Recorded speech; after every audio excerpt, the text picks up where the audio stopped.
तो दोस्तों स्वागत है आप सभी का आपके अपने चैनल आद्यांत ज्ञान में। इस चैनल पर आपको हर एक टॉपिक से रिलेटेड कंटेंट मिलेगा। तो वीडियो शुरू करने से पहले अगर आपने अभी तक इस चैनल को सब्सक्राइब नहीं किया तो प्लीज़ इसे सब्सक्राइब कीजिए और नीचे दिए गए बेल आइकन पर क्लिक कीजिए ताकि हमारे वीडियोज़ की नोटिफिकेशन आपको टाइम पर मिलते रहें। आगे चलते हुए बात करते हैं इस वीडियो की। इस वीडियो में हम बात करेंगे WWE के ब्लैक वेंसडे के बारे में। ब्लैक वेंसडे WWE के इतिहास का वो काला दिन जब WWE ने एक ही दिन में 40 से ज़्यादा रेसलर्स और बैक स्टेज टैलेंट को निकाल दिया। अब इसके पीछे कारण बताया जा रहा है कि कोरोना वायरस के कारण उन्हें कॉस्ट कटिंग करनी पड़ी।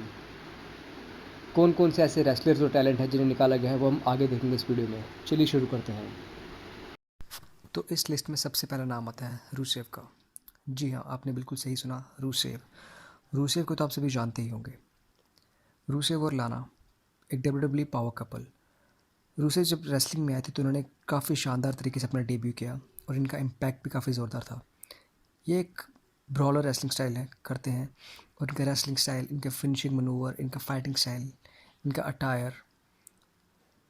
इनिशियली तो एज अ हील डेब्यू किया था पर बाद में फेस भी बने, यूएस चैम्पियन भी रहे और फैंस में काफ़ी ज़्यादा पसंद किए जाते हैं। इनकी रेसलिंग 31 की आपको एंट्रेंस तो याद ही होगी जब वो टैंक लेके आए थे। तो WWE ने रूसेव को भी निकाल दिया है।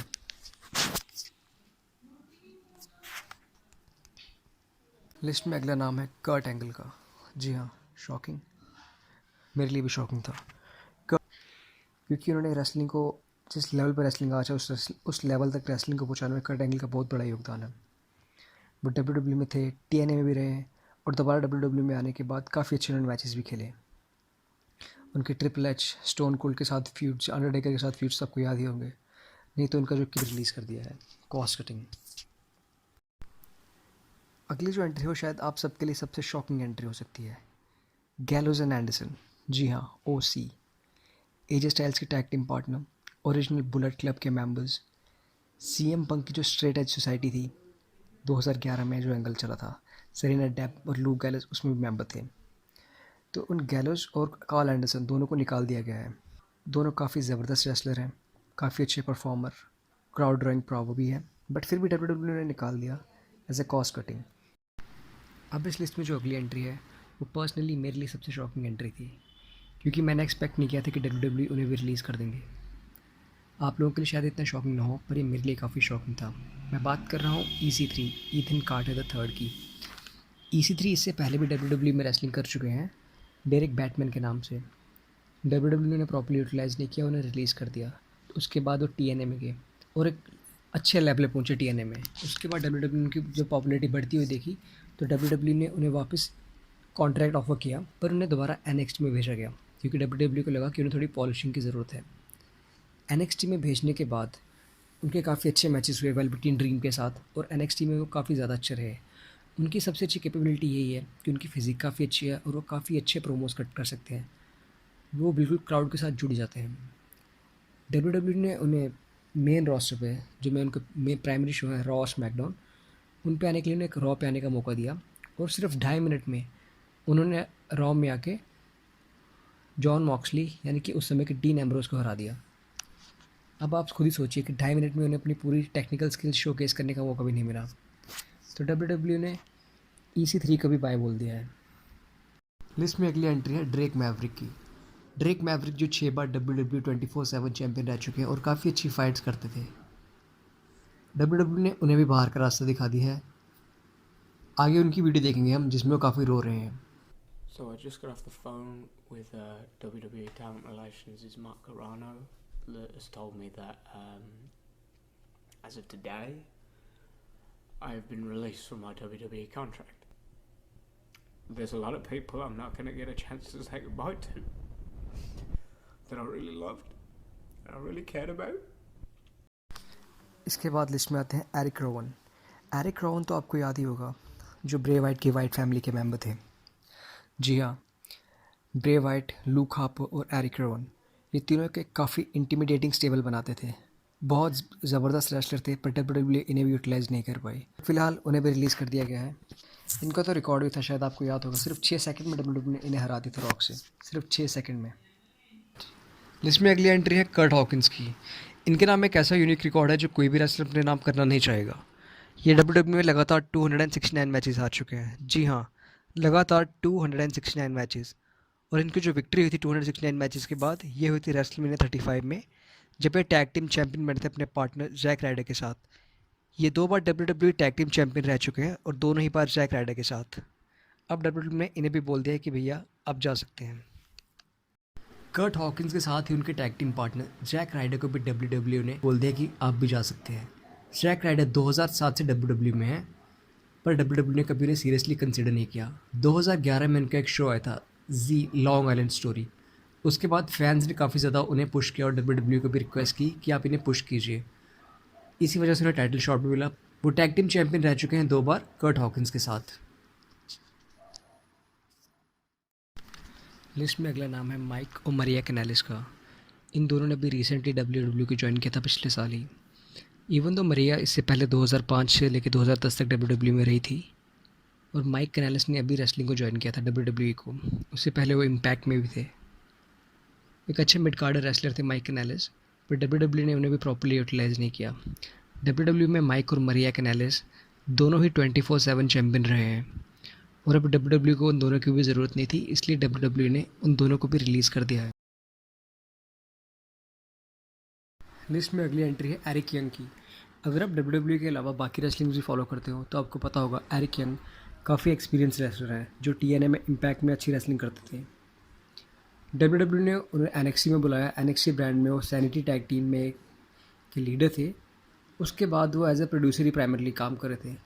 डब्ल्यू ने उनका कॉन्ट्रैक्ट भी ख़त्म कर दिया है। लिस्ट में अगला नाम है लियो रश का। लियो रश बॉबी लैशली के साथ उनको अकम्पनी भी करते थे रिंग में, और NXT में क्रूज़रवेट चैंपियन भी रह चुके हैं। डब्ल्यू ने डिसाइड किया कि लियो रश की भी उन्हें ज़रूरत नहीं है अब। लिस्ट में अगली एंट्री है डियोना पराजो की, जिन्होंने डेब्यू किया था एडम रोज के ग्रुप में एज ए रोजबर्ड। करंटली वो कुछ ज़्यादा कर नहीं रही थी, और डब्ल्यू ने डिसाइड किया कि उन्हें भी शेल्फ कर दिया जाए। लिस्ट में अगली एंट्री है प्रीमो और एपिको की। प्रीमो और एपिको लॉस मैटाडोरस नाम से इनकी टैग टीम होती थी। ये डब्ल्यू टैग टीम चैंपियन भी रह चुके हैं। डब्ल्यू के शायद अब इनकी ज़रूरत नहीं थी। लिस्ट में अगला नाम आता है सैरा लोगन का।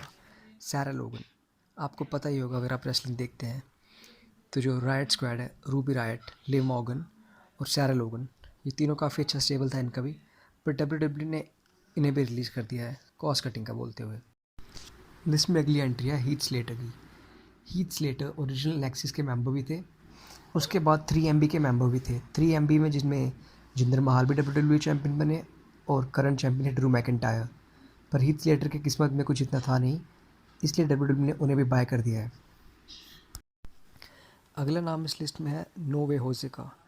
नो वे होजे ने थोड़ी बहुत NXT में फ़ाइट की, वो रॉ में भी आए रेसलमेनिया 34 के बाद, पर उसके बाद कुछ खास कर नहीं पाए। लिस्ट में अगला नाम है MJ जेनकिंस का, जिन्हें 2018 में ही NXT में साइन किया गया था, और अब 2020 आते आते उन्हें रिलीज़ भी कर दिया गया है। अपने रिलीज़ होने के तुरंत बाद उन्होंने काफ़ी सैड ट्वीट शेयर की है। अगली एंट्री है डैन मैथा की। डैन मैथा जो 2016 से NXT के साथ जुड़े हुए हैं, पर कभी भी प्रॉपरली मतलब आ नहीं पाए, और अभी रिलीज़ होने के बाद तुरंत उनका एक मेजर एक्सीडेंट भी हुआ है। अगली एंट्री है अलेक्जेंडर चैक्सिक। अलेक्जेंडर चैक्सिक एक जर्मन रेसलर हैं, जिन्होंने 2018 में NXT के साथ एक प्रमोशनल कॉन्ट्रैक्ट साइन किया था, पर उसके बाद वो कुछ कर नहीं पाए, और डब्ल्यू ने उन्हें भी रिलीज़ कर दिया है। अगली एंट्री है अलाइसा मरियानो। अलाइसा मरियानो ने सिर्फ जनवरी में ही, इसी साल जनवरी में NXT को ज्वाइन किया था। अभी तक उन्हें टीवी पे आने का मौका नहीं मिला था, और शायद अब मिलेगा भी नहीं। तो दोस्तों, ये तो ही रेसलर्स की बात। अब हम बात करेंगे उन प्रोड्यूसर्स की जिन्हें डब्ल्यू ने बाहर का रास्ता दिखा दिया है। इस लिस्ट में सबसे पहला नाम है फैट फिनले या फिट फिनले का।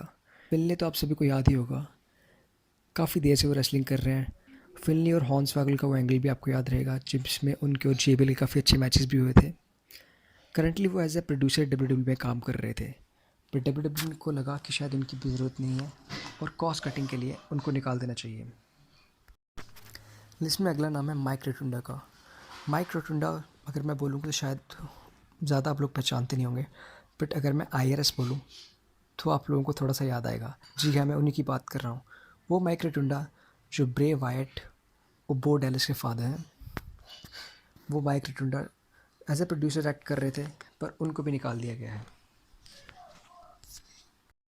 लिस्ट में अगली एंट्री है लैंस स्टॉर्म की, जो WCW और WWE में एज ए रेसलर भी एक्ट कर चुके हैं। करंटली वो एज ए ट्रेनर WWE के साथ जुड़े हुए थे, पर WWE ने उन्हें भी बोल दिया कि हमें आपकी ट्रेनिंग की आवश्यकता नहीं है। लिस्ट में अगला नाम है सारा स्टॉक का। सारा स्टॉक TNA, स्टारकेड और CMLL में भी रेसलिंग कर चुकी हैं। करंटली WWE में वो एज ए कोच काम कर रही थी, पर WWE ने उन्हें भी बोल दिया कि आप बाहर चले जाइए मैडम।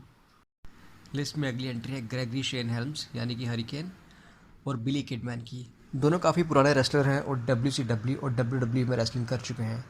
करंटली दोनों ही बैक स्टेज प्रोड्यूसर्स एक्ट कर रहे थे और WWE ने दोनों को ही बोल दिया है कि अब हमें उनकी नीड नहीं है। लिस्ट में अगले जो प्रोड्यूसर हैं उनका नाम है शॉन डेवेरी।